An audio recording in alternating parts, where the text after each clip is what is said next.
Assalamualaikum warahmatullahi wabarakatuh. Bismillah, alhamdulillah, wassalatu wassalamu ala rasulillah Sayyidina Muhammad ibn Abdullah wa ala alihi wa sahbihi wa man walah, wa la hawla wa la quwwata illa billah. Rabbi shrah li sadri wa yassir li amri wahlul 'uqdatam min lisani yafqahu qawli wasaddid lisani wa hdid qalbi bihaqqi sayyidina Muhammad. Amma ba'd. Alhamdulillah, kita panjatkan puji syukur kehadirat Allah Subhanahu wa taala, yang mana kita semua dikumpulkan bersama para ulama, dikumpulkan bersama para sholihin. Tidak ada kebahagiaan kecuali jika kita bisa memandang wajah-wajah orang-orang soleh. Jika kita belum sempat, belum pernah melihat wajah Rasulullah SAW, dengan kita melihat wajah para ulama, wajah para kiai, wajah para habaib, mereka semua ini adalah cerminan daripada Rasulullah SAW. Mereka semua ini adalah pewaris daripada Rasulullah SAW, mewarisi ilmu Rasulullah, mewarisi akhlak Rasulullah, bahkan mewarisi budi pekerti, mewarisi amal ibadah daripada Rasulullah SAW. Oleh karena itu kita sangat bersyukur kepada Allah Subhanahu wa taala. Hadirin yang dirahmati oleh Allah, suatu keberuntungan bagi kita mengikuti agama Islam. Lebih beruntung lagi kita mengikuti akidah Ahlussunnah wal Jamaah, satu-satunya ajaran yang memiliki rantai sanad sampai kepada Rasulullah. Memang betul ajaran Syiah mengaku Islam, mengaku paling benar. Ajaran Wahabi mengaku Islam, mengaku paling benar. Tapi tidak ada satupun daripada ajaran-ajaran tersebut yang memiliki rantai sanad yang bersambung sampai Rasulullah. Ini khusus untuk Ahlussunnah wal Jamaah. Ajaran yang kita yakini, yang kita pegang sekarang ini bisa dibuktikan ada rantai sanadnya sampai kepada Nabi. Min alim an alim an alim, min wali an wali an wali, terus bersambung sampai kepada tabi'in, kepada sahabat, sampai kepada Rasulullah SAW. Bahkan di Ahlussunnah wal Jamaah ada namanya hadis musalsal. Kalau kita membaca kitab mustalah, ada namanya hadis musalsal. Apa hadis yang dibayarkan dari seseorang sampai kepada sahabat, sampai kepada Rasulullah. Bukan saja hadisnya yang disampaikan, berikut cara Nabi menyampaikan. Kalau Nabi menyampaikan tersenyum, disampaikan sampai tersenyum.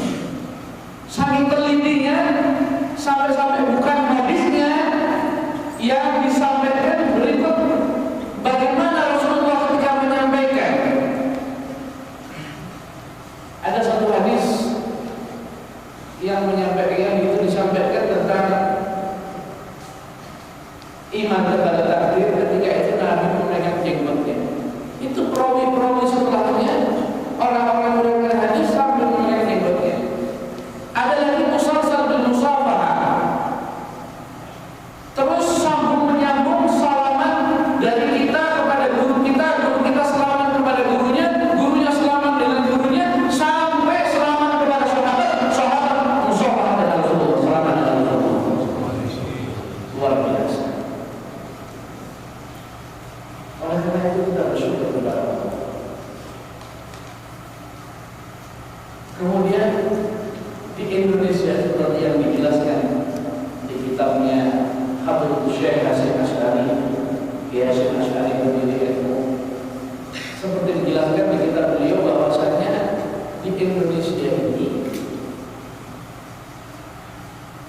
mereka semua akidahnya mengikuti akidah Ahlussunnah wal Jamaah, sedangkan mazhabnya mengikuti mazhab Syafi'i. Itu dari kapan? Dari zaman Bani Songo. Makanya sekarang mayoritas itu Ahlussunnah wal Jamaah. Kenapa? Karena Islam masuk di Indonesia, ada Islam Ahlussunnah wal sampai boleh ngomong pahlawan sing ada ono. Siapa sampai lihat pahlawan Imam Al-Bukhari sampai di Ponorogo, sorban di putih kabeh. Ahlussunnah wal yang memperjuangkan Indonesia ini Ahlussunnah wal Jamaah, dan Ahlussunnah wal Jamaah tidak ada di Indonesia. Tidak ada ulama Ahlussunnah wal Jamaah dan bahkan merdeka Indonesia.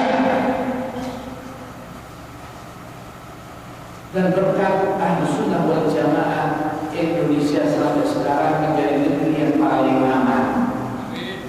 Kenapa? Ahlussunnah wal Jamaah ajarannya bukan ajaran radikal, beda dengan ajaran Wahabi atau ajaran Syiah yang gampang mengkafirkan orang, menyesatkan orang. Ahlussunnah wal Jamaah tidak mudah menyesatkan, tidak mudah mengkafirkan, kecuali kalau benar-benar sesat, disesatkan. Ciri-ciri Ahlussunnah wal Jamaah tidak mudah menyesatkan,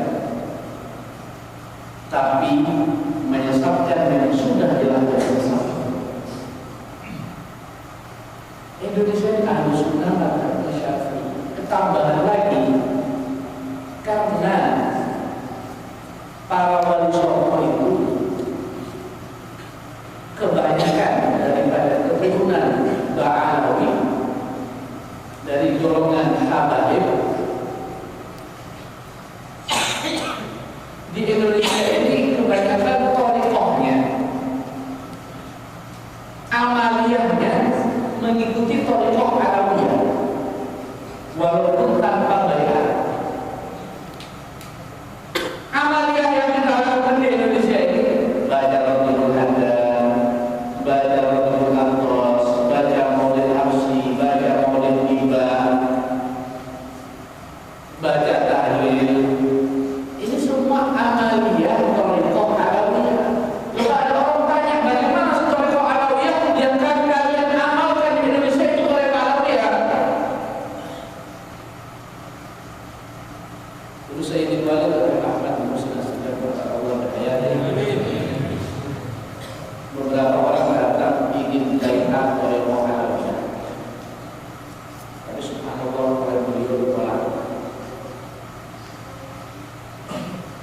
Tidak usah bayar.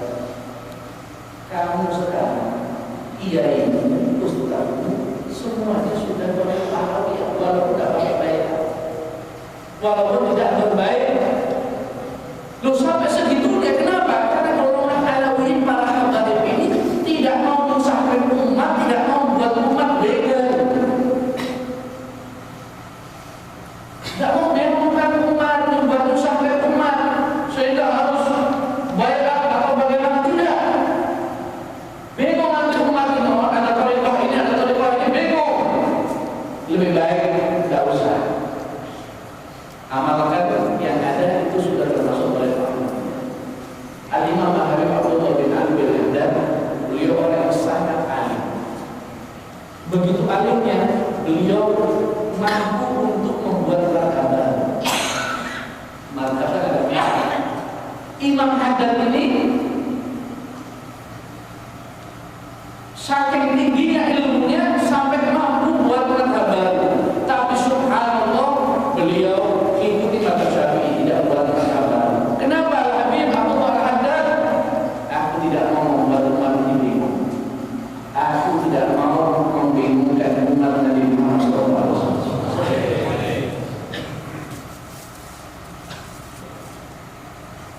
Lebih jelas lagi tentang tariqah Alawiyah. Al-Habib Ahmad bin Hasan Al-Qas radhiyallahu anhu ditanya, bagaimana tariqah Alawiyah? Dijawab, zahiruha Ghazaliyah. Tariqah Alawiyah itu secara zahir mengikuti Imam Ghazali. Apa yang ada di Ihya diamalkan. Secara zahir mengikuti Imam Ghazali. Wa batinuha Syadiliyah. Secara batin tariqah Alawiyah mengikuti Imam Abi Hasan Asy-Syadzili. Tariqah Syadziliyah. Bagaimana ajaran Abi Hasan Asy-Syadzili? Ini yang paling penting. Ada ru'yatul nafs. Tidak pernah memandang baik dirinya. Tidak pernah memandang baik dirinya. Selalu menganggap dirinya jelek. Selalu curiga terhadap dirinya. Walaupun sebanyak apapun ibadahnya, setinggi apapun ilmunya, tapi merasa saya jelek, saya makhluk yang paling hina. Itu adalah azab ru'yatul nafs. Sampai-sampai sebagian daripada para habaib seperti yang disebut dalam kitab ini, Al-Habib Segar bin Umar, orang wali yang besar, beliau mengatakan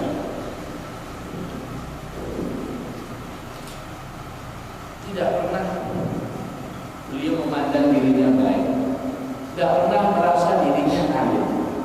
Sampai-sampai beliau mengatakan, saya merasa berat hati ketika ada orang yang mencium tangan, karena sebenarnya tidak pantas mencium tangan. Bayangkan pada beliau sayyid, cucunya Nabi, alim, wali, tapi merasa tidak pantas mencium tangan. Bahkan beliau mengatakan, ana ardal khalq. Perlu kalian tahu sebenarnya aku ini makhluk yang paling hina. Bahkan suatu saat ada pengemis datang ke rumah beliau. Subhanallah, beliau minta doa dalam pengemis tadi. Bahkan mengatakan, guru nasi jannah. Pengemis, jangan lupakan nanti saya surga. Doakan saya masuk surga. Beliau juga mengatakan, sesungguhnya dosa-dosaku ini memenuhi daratan dan lautan. Kalau bukan aku bersyukur dengan Allah, kalau bukan aku bersyukur dengan Allah, aku yakin aku ini pantas jadi penduduk neraka. Subhanallah. Kita ibadahnya masih berapa? Kadang-kadang merasa saya ini orang hebat, saya ini orang ahli ibadah, saya ini orang alim.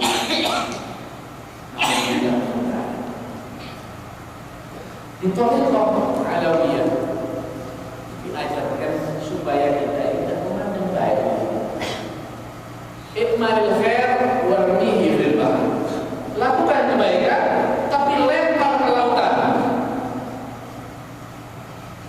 Sedekahlah, keluarkan hartamu, tapi jangan pernah merasa kau pernah memberi. Lakukan salat tahajud, tapi jangan pernah merasa kau pernah salat tahajud. Carilah ilmu yang banyak, tapi jangan pernah merasa kau adalah orang yang alim, orang yang punya ilmu. Al-Imam Shibli rahimahullah beliau mengatakan, "Dzulli aqala al-yawm." Kehinaan ini mengalahkan kehinaan orang yang kadang-kadang kita merasa mulia, kadang-kadang saya lebih baik daripada Yahudi, lebih baik daripada Nasrani, lebih baik daripada fulan, daripada fulan. Beliau punya perasaan bahwa beliau sebenarnya lebih hina daripada Yahudi.